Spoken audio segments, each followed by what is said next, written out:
नमस्कार। जय जय श्री राधे, जय जय श्री राम। मैं पंडित जितेंद्र थपलियाल योगी अनंत आप सभी का हार्दिक स्वागत एवं अभिनंदन करता हूं अपने इस आध्यात्मिक YouTube चैनल पर।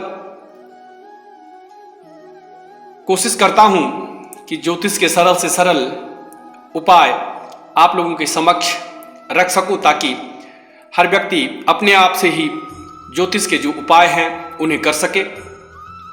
आशा करता हूं कि मेरा ये प्रयास आप सभी को अवश्य पसंद आता होगा।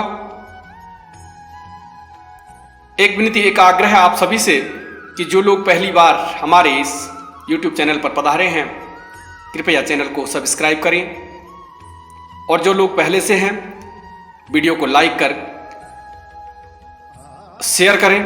साथ के साथ जिन्होंने अभी तक बेल आइकन को प्रेस नहीं किया है, कृपया नोटिफिकेशन के लिए बेल आइकन को प्रेस करके ऑल पर क्लिक करें, ताकि मेरे आने वाले वीडियोस के जो नोटिफिकेशन है सबसे पहले आपको प्राप्त हों। आज एक नए विषय के साथ आपके सामने उपस्थित हूं।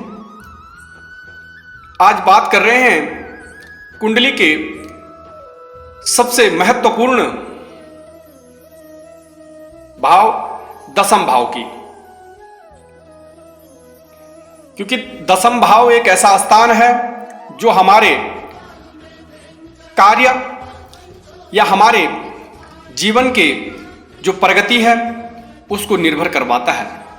दसम भाव ही एक ऐसा स्थान है जो हमारी आजीविका, हमारे रहन सहन, हमारे पद प्रतिष्ठा और हमारे व्यवहार, हमारे व्यवसाय के स्वरूप, नौकरी की प्रवृत्ति और समाज में हमारा किस स्थान पर एक रुतबा बनेगा उसका निर्धारण हमारा दसम स्थान करता है। इसलिए आज विशेष टॉपिक कुंडली के दसम भाव पर लेके आए हैं, क्योंकि बहुत सारे लोगों की एक जिज्ञासा होती है। अधिकतर लोग जो कुंडली लेकर हमारे पास आते हैं उनका एक ही प्रश्न होता है कि पंडित जी, हमारे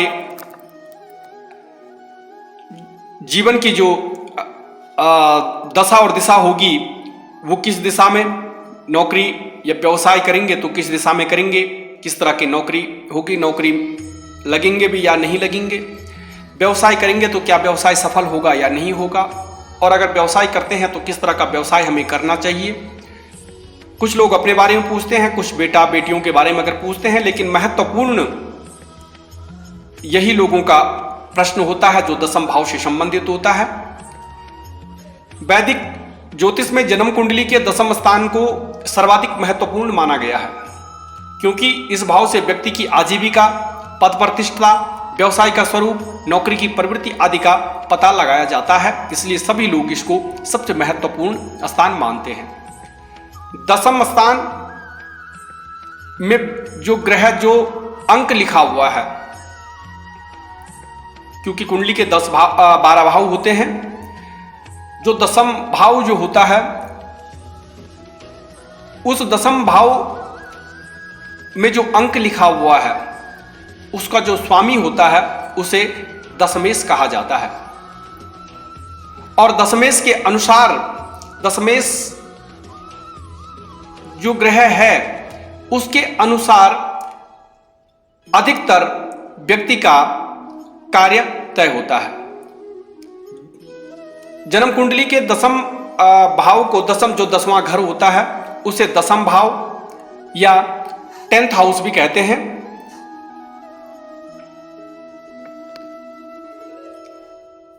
ये मैं आपको पहले ही बता चुका हूं कि 10वें घर के जो स्वामी है, जो ग्रह बनता है उसे ही दशमेश भी कहा जाता है। बहुत बार कुंडली में यह देखा जाता है कि 10वां घर में अंक तो लिखा हुआ है, लेकिन उस 10वें घर में कोई ग्रह नहीं बैठा हुआ है। अगर 10वें घर में कोई ग्रह नहीं बैठा हुआ है, 10वां घर खाली है, तो ऐसे जातक के जीवन भर आजीविका का संकट ऐसे जातक के जीवन में बना रहता है।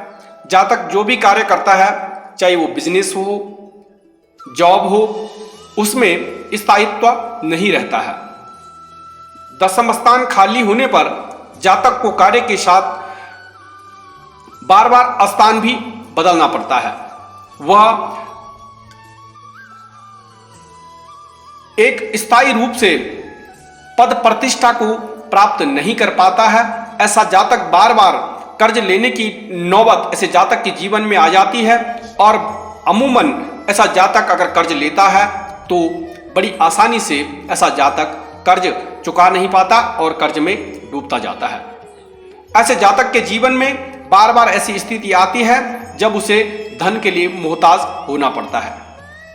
दशम भाव से संबंधित जो कारक तत्व हैं उनके लिए पिता का कारक दशम स्थान को माना गया है। राज्य से लाभ का स्थान है। प्रशासन, राजयश, मान सम्मान, ऊंचाई, आसमान,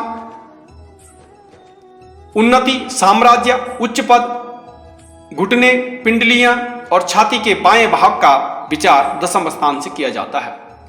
दशम भाव के जो कारक ग्रह हैं वो सूर्य हैं, बुध, गुरु और शनि को भी इसका कारक तत्व ग्रह माना गया है। दशम भाव से यज्ञ का विचार किया जाता है। यज्ञ जैसे शुभ कार्यों का विचार भी दशम स्थान से किया जाता है। दशम भाव को लोग सिर्फ एक आजीविका का भाव मानते हैं, जबकि ऐसा नहीं है। दशम भाव जो आजीविका के साथ साथ कर्म का भाव और उसके साथ साथ शुभ कर्मों का भी भाव माना जाता है। क्या कारण है, किन कारणों से दशम भाव में अगर कोई ग्रह है तो क्यों चुनौतियां आती हैं, इसके बारे में जानते हैं। दशम भाव में अगर राहु, केतु और शनि विराजमान हैं तो इनका यहां पर होना शुभ नहीं माना जाता है। ऐसे व्यक्ति जिनकी कुंडली में ये ग्रह बैठे हुए हैं, इनके कार्य क्षेत्र में बार बार दिक्कतें आती हैं, इसलिए इन ग्रहों से संबंधित उपाय जातक को करनी चाहिए। वहीं अगर दशम भाव पर क्रूर ग्रहों की दृष्टि या लग्न के अनुसार अकारक ग्रहों का दशम भाव में विराजमान होना भी करियर में असफलता का कारण बनता हुआ देखा जाता है। स्वरोजगार की अगर बात करें, यदि दशम भाव का स्वामी कमजोर या पीड़ित हो, छठे, 8वें या 12वें भाव में हो, तो ऐसे व्यक्ति को अपना व्यवसाय नहीं करना चाहिए। जिनकी कुंडली में ऐसे योग हैं, इस तरह के ग्रह बैठे हुए हैं, उनके लिए नौकरी करना ही एक सबसे अच्छा ऑप्शन माना जाता है।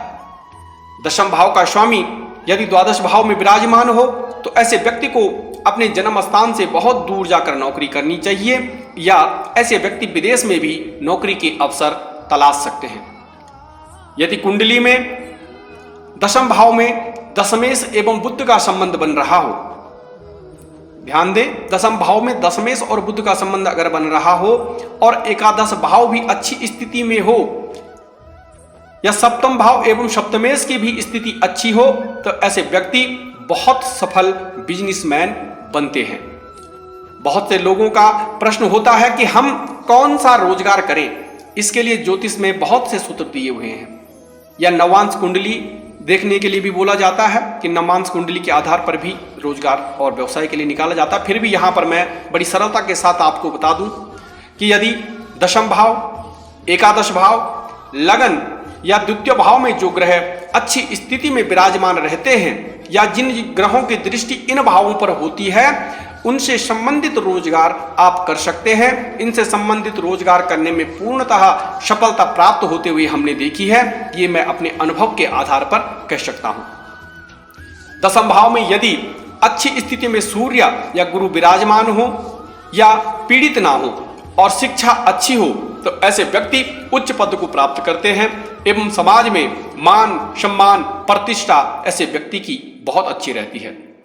बहुत से लोगों की कुंडली में मैंने देखा है, यदि दशम भाव एवं दशमेश कमजोर है एवं या पीड़ित है और लगन भी कमजोर या पीड़ित है, तो ऐसे व्यक्ति कोई कार्य करने में इनका मन नहीं लगता है। ऐसे लोग बड़े आराम तलब लोग होते हैं, बड़े आलसी किस्म के होते हैं, और ऐसे जातकों के अमूमन अपने पिता से भी बहुत अच्छी अंडरस्टैंडिंग भी नहीं होती है।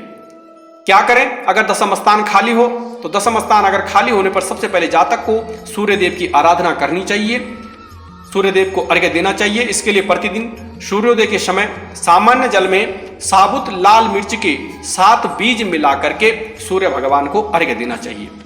नियमित रूप से शिव जी की आराधना करें। शिव के पंचाक्षरी मंत्र ओम नमः शिवाय की एक माला नित्य अपनी संध्या बंदन के समय करें। संभव हो तो सोमवार का व्रत करना शुरू कर दें, या किसी ऐसे प्राण प्रतिष्ठित शिवलिंग पर चांदी का नाग अर्पण करें जिस शिवलिंग के पास में पहले से नाग न लगा हुआ हो। हर चतुर्दशी को शिवलिंग पर राम नाम लिखे 108 बिल्वपत्र अर्पण करनी चाहिए। पिता और पिता के सम्मान आयु के जो बुजुर्ग व्यक्ति हैं उनकी सेवा करें, उनका मान सम्मान करें, उनसे कभी बदसलूकी ना करें, क्योंकि दशम इन पिता या पिता तुल्य व्यक्तियों का अपमान करने से दशम भाव पीड़ित होता है।